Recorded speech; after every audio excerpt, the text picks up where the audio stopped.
اهلا بيكم في حلقة جديدة. معاكم دكتور احمد هاني من قناة دكتور احمد هاني سكر. النهاردة ان شاء الله هتكلم معاكم عن كريم من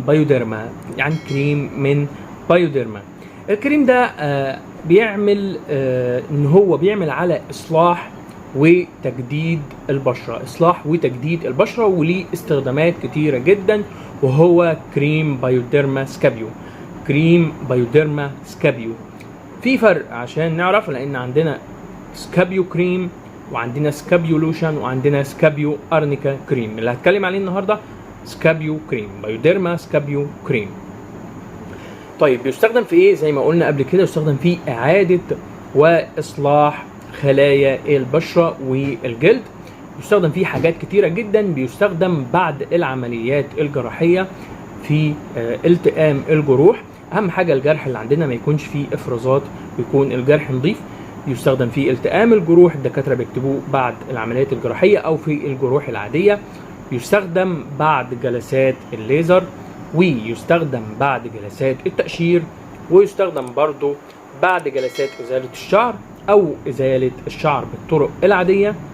ويستخدم في الفتره اللي احنا فيها حاليا في ناس عندها حمو النيل، بيستخدم فيه علاج الحمو النيل. ممكن نحطه على الجلد ونسيبه مثلا 10 دقايق او ربع ساعة. بعد كده ندخل ناخد دش ساقع من غير اي ميه سخنة ولا ليفة ولا اي حاجة خالص. هنلاقي الحمو النيل تماما اختفى والشكشكة دي خفت معانا. بيستخدم بعد حلاقة الشعر للرجال او السيدات عادي جدا بيحصل فيه حساسية. يستخدم بعد حلاقة الشعر. بيستخدم مع الجلد الجاف، وبيستخدم فيه جفاف البشرة وتشقق البشرة وإصلاح الجلد تاني مرة أخرى. بيحتوي على مواد مضادة للبكتيريا زي الزنك والنحاس، وبيحتوي على ترطيب للبشرة، مرطب فعال جدا للبشرة، وموجود فيه الهيالورونيك أسيد اللي بيعمل ترطيب عميق للبشرة. بيحتوي على مواد بتتميز بها منتجات بايوديرما سكابيو. المواد دي بتعمل على إعادة وإصلاح البشرة مرة أخرى، إعادة وإصلاح الجلد مرة أخرى. بنستخدمه إزاي؟ بنستخدمه مرتين باليوم، الصبح وبالليل. ممكن نستخدمه مرة، ممكن نستخدمه مرتين باليوم بعد ما نغسل الوش عندنا بغسول مناسب على حسب نوع البشرة.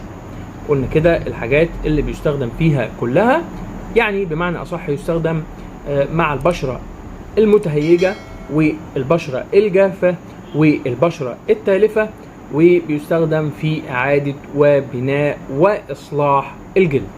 الكريم اللي بتكلم عليه النهارده بايوديرما سكابيو كريم، سعره في السعودية 95 ريال، وسعره في مصر 245 جنيه. اي اسئلة ممكن تسيبوها في الكومنتات، وما تنسوش تعملوا للقناة عندي لايك، وتعملوا سبسكرايب، وتفعلوا جرس التنبيه، وتعملوا شير علشان يوصلكم كل جديد. ومتنسوش تتابعوني على صفحتي على الفيسبوك، وكمان في جروب باسم دكتور احمد هاني مرتبط بالصفحة، موجود برضو على الفيسبوك.